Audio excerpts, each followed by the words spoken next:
Bismillahirrahmanirrahim. Respected students, Assalamualaikum warahmatullahi wabarakatuh.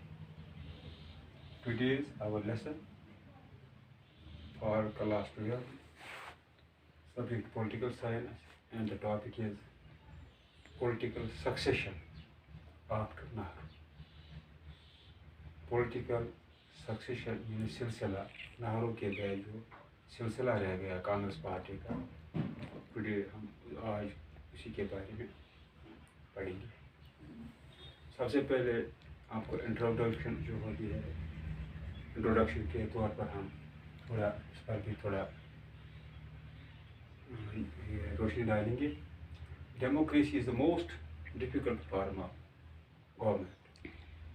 जो democracy जो है ये बहुत डिफ़िकल्ट फॉर्म है गवर्नमेंट का।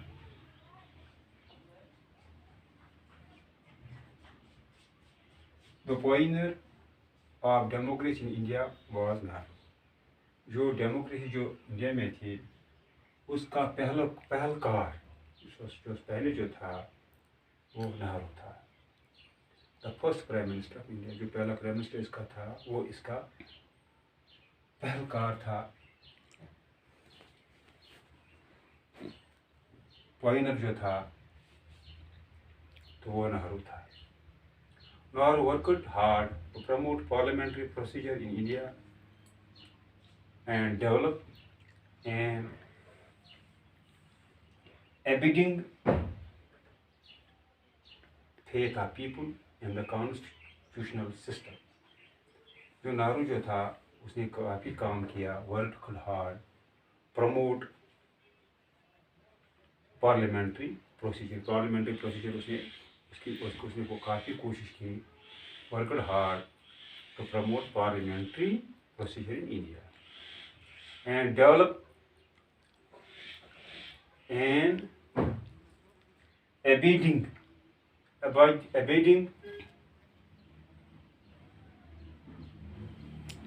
faith of people in constitution। abiding means मुस्तकिल, यानी लोगों का भरोसा जो है वो उस पर रहा, किस पर रहा? कॉन्स्टिट्यूशनल सिस्टम पर। The country made ट्रेमेंडस social, economic, political progress under his leadership. जो कंट्री जो थी, जब वो प्राइम मिनिस्टर था इंडिया का, तो उसके दौर में क्या हो गया, जो कंट्री जो थी उसने काफ़ी कोशिश, काफ़ी ये की तरक्की की, सोशल इकोनॉमिक में, पॉलिटिकल में प्रोग्रेस अंडर इसकी लीडरशिप में। तो ये जो मूवी था सोशल, इकोनॉमिक, पॉलिटिकल प्रोग्रेस में काफ़ी ट्रेमेंडस हो गया। After his death crisis through thought that democracy would be surrendered by succession. तो उसके बाद जब उसकी डेथ हो गई तो क्या हो गया, क्राइसिस तो ऐसे हो गए, क्राइसिस सोचने लगे कि क्राइसिस हो जाएगी। Crisis thought that democracy would be surrendered by succession. तो उसके बाद जब उसकी डेथ हो जाएगी, ये कयास आराय किए गए कि उसके बाद जब ये उसकी डेथ हो जाएगी तो जो डेमोक्रेसी जो है उसको सरेंडर किया जाएगा बाय सक्सेशन। जो सिलसिला जो होगा कांग्रेस में, उसकी वजह से जो डेमोक्रेसी आई है आफ्टर इंडिपेंडेंस, तो उसको सरेंडर करना पड़ेगा। आप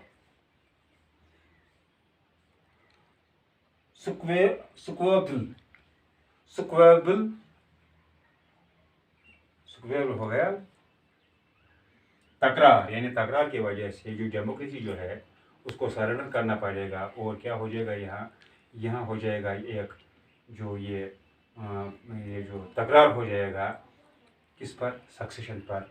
जो कांग्रेस जब उसकी डेथ हो जाएगी नेहरू के बाद।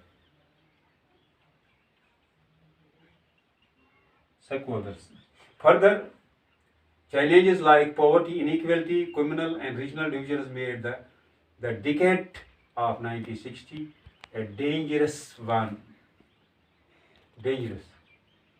तो क्या हो गया था कि जब ये सक्सेशन जो था, जो उसकी आफ्टर हिज डेथ, तो ये कयास आराय की जा रही थी कि जब वो डेथ उसकी हो जाए तो क्राइसिस हो जाएंगे। लोग सोचते थे क्राइसिस हो जाएंगे, कि डेमोक्रेसी को सरेंडर करना पड़ेगा बाय सक्सेशन, क्योंकि जब उसमें सक्सेशन हो जाएगी कि ये सक्सेशन कौन करेगा, ये सक्सेशन सिलसिला जो हो जाएगा, सिलसिला के में फिर उसमें क्या हो जाएगा, तो उसमें क्या होगा, स्केबल्स, तो उससे स्केबल्स हो जाएगा, तकरार पैदा हो जाएगा।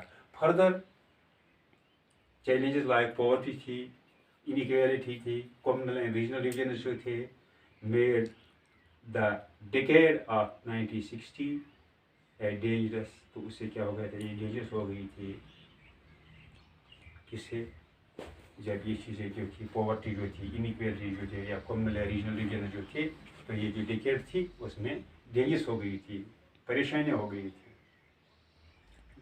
तो आज ये इंट्रोडक्शन के बारे में अब हम पढ़ेंगे अब लाल बहादुर शास्त्री। तो उसके बाद जो सेकंड प्राइम मिनिस्टर आ गया नेहरू के बाद, तो वो लाल बहादुर शास्त्री था। Nehru's death 27th May 1964 left vacuum in Congress। तो क्या हो गया, जब डेथ हो गई नेहरू की, first prime minister of India जो था 27 मई 1964, तो उसकी वजह से क्या हो गया, वक्कम हो गया, खिला पैदा हो गया। कांग्रेस पार्टी जो थी, जब कांग्रेस पार्टी में जो नेहरू की डेथ हो गई, तो कांग्रेस पार्टी में एक खला पैदा हो गया। Congress leadership was unable to find a leader as tall as Nehru. जो कांग्रेस जो लीडरशिप जो थी, वो इसमें अनएबल थे कि वो एक अच्छा लीडर उनमें से निकाले, चुने। एज टॉल एज नेहरू जितना था, सलाहियत जितना था कि हम पार्टी में कोई ऐसा आदमी देखेंगे जो नेहरू के बराबर हो। But compromise formula the Nehru socialist Lal Bahadur Shastri was preferred to the conservative right wing leader Morarji Desai K Kamaraj. The Congress president consulted other leaders and emerged as a consensus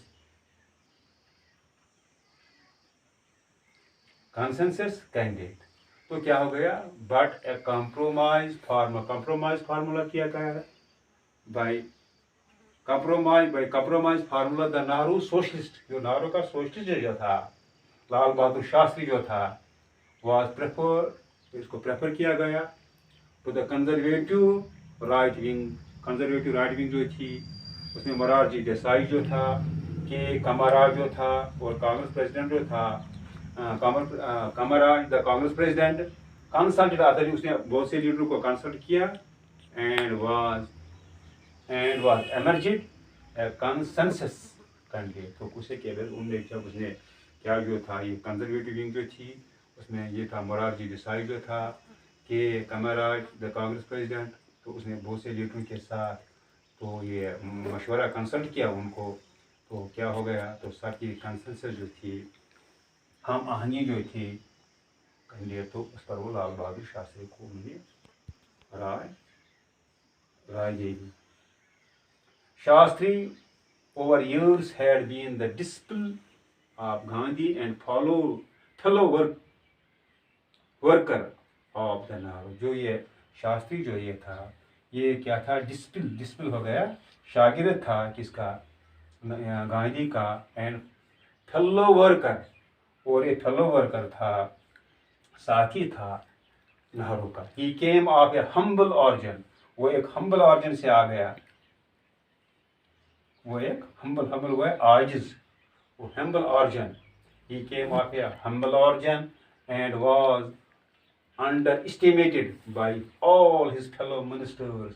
और उसको क्या किया जाता, अंडर एस्टिमेट किया, जिसका अंदाजा ही नहीं किया जा सकता है। आप जो फेलो इसके थे मिनिस्टर्स, यानी जो मिनिस्टर्स थे, उनमें जो इसका जो ये एक तो हम्बल ऑरिजिन का था, एंड वाज अंडर एस्टिमेट, यानी जिसका अंदाजा ही नहीं लगाया जा सकेगा।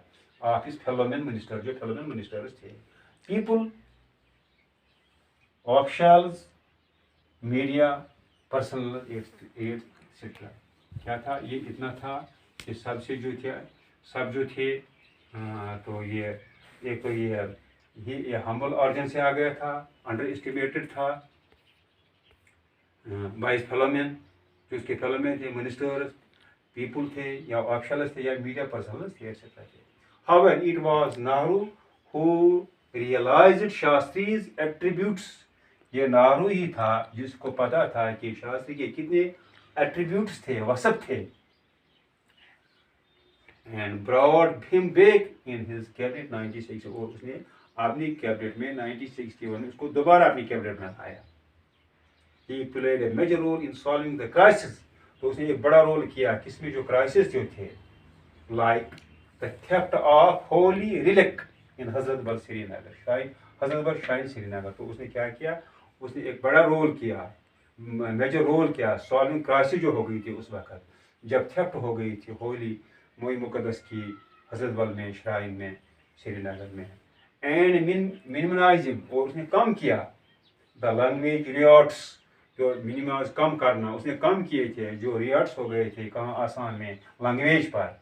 ही हैड ए रेपुटेशन, उसको रेपुटेशन थी,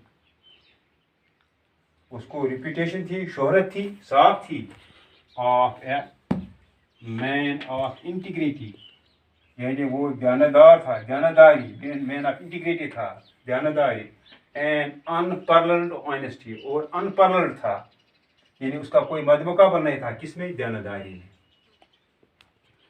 Today's lesson we have discussed it. Inshallah, tomorrow we will discuss more about it. Thank you.